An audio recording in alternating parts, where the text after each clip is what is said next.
my name is Maddie. Hi, my name is Victoria, and we're doing our presentation over fashion through the Renaissance, specifically on Italy, on the women and men's clothing and the meaning behind it. We hope you enjoy our video.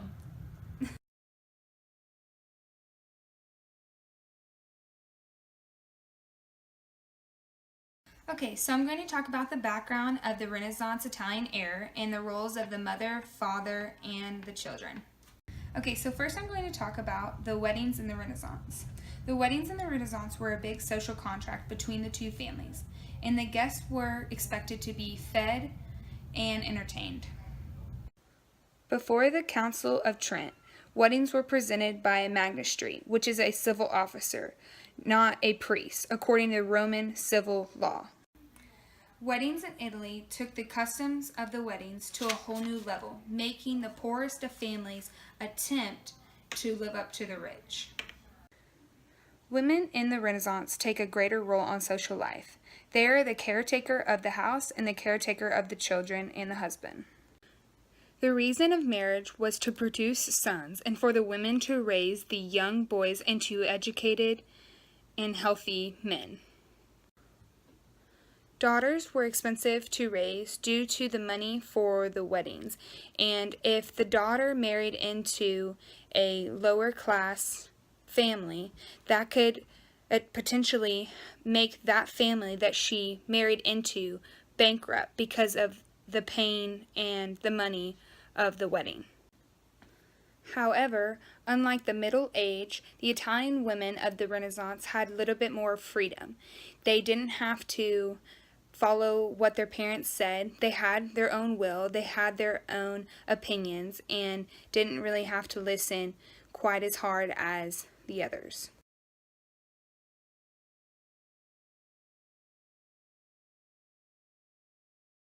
I'm going to be talking about the cultural influences of the Renaissance time period. So for my studies, it looks like the cultural influences didn't necessarily mean anything to their fashion necessarily. They basically wore what they wore because of their social class. Not only was clothing a sense of social class, but it also was a physical effect on someone's disguise. People at this time would donate clothes, and they both would benefit the donator and the receiver for this. The donator received charity, as well as receiving the Christ's injunction to clothe the naked. As for the recipient, receiving a piece of clothing as well as holiness.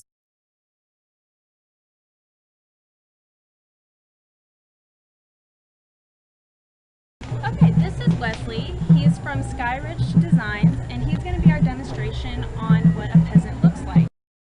So this is what working class was for a peasant. As in today's terminology, it is what we would wear for jeans and a plain t-shirt.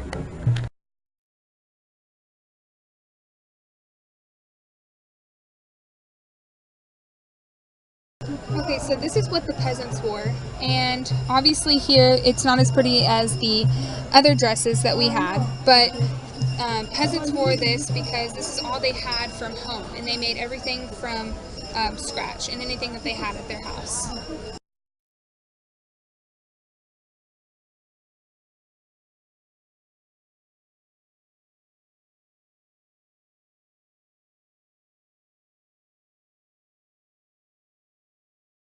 Okay, so this is Josh here from Rosenberg, Texas, and he is going to be styling here the middle to higher class attire. So this is what the middle to higher class men wore, and they focused more on these shirts than they did the pants, and they tailored each shirt for each individual.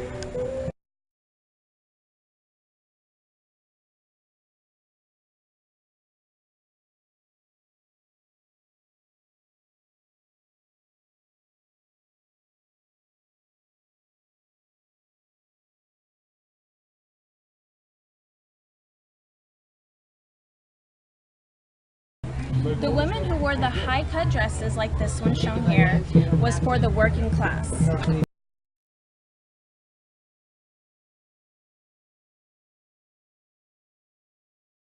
As of today, fashion police still exist in the Italian Renaissance period.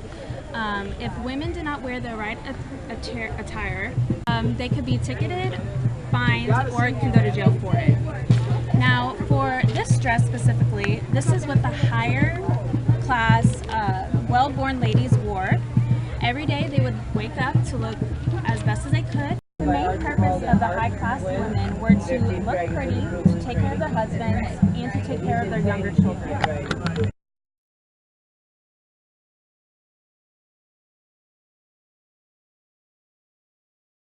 Had the lower cut dresses, valued their bodies, and took care of themselves, and they did not need to breastfeed their children because they actually had servants who did that for them. Okay, so this is another dress that was for the low cut, and it was made with and without the cloth by their breast.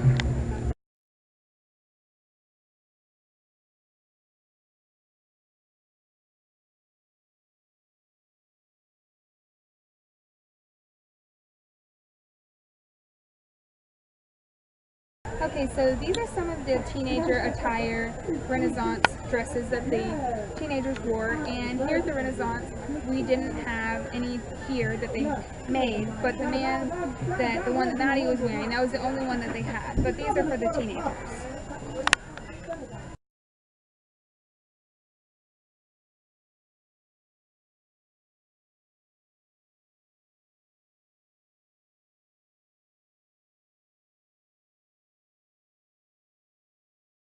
As we have seen so far, we have realized that the Italian Renaissance time period has been a very important period for clothing. We have seen a variety of examples such as our low-cut dress for women, our high-cut dress for women, our teenager attire for women, our men attire, our men working class peasant attire, and last but not least, our women working class attire. I am going to briefly talk more about the layers of the women's dresses and what each layer is significant for. I am going to be talking about the layers of the dresses that women used to wear, usually to court. There's going to be 7 different layers of clothing on the dress that I'm going to be referring to. The first layer is going to be called the smock and the shift, or shift.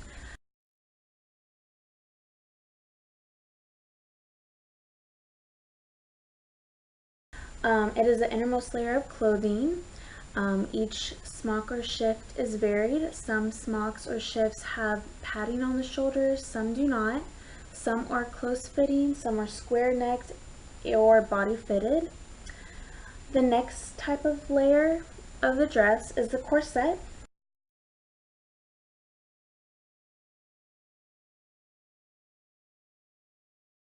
It is where it's placed around the chest area and stomach. They refer to as the pair of bodies. It is close-fitting boyden's. They use reed and whalebone to tighten it. The next layer is called the verdingale. It is the cone-shaped hoop skirt that gives the dress more volume.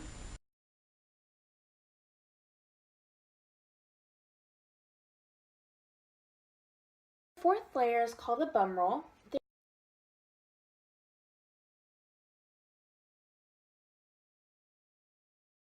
There's padded crescents along the hip area, which gives the dress more of a poof and more of a volume.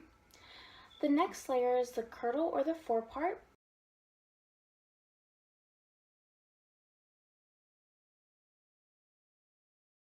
It is a separate skirt that is placed over the verdingale, which is also called the farthingale. And usually this part of the dress has matching sleeves to go along with it, preferably if the woman would like to have the sleeves or not. The next part of the dress is called the partlet.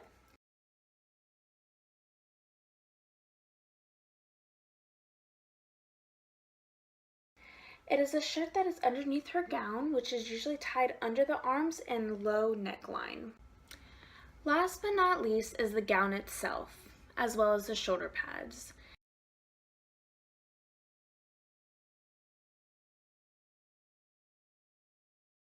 It is important at this part of the layering of the dresses that you make sure the platelets are evenly tucked in, the shoulder rolls are evenly put, and the skirt is well shaken. These are usually the 7 steps of the layering of the dresses that women in the Italian Renaissance time period had to go through.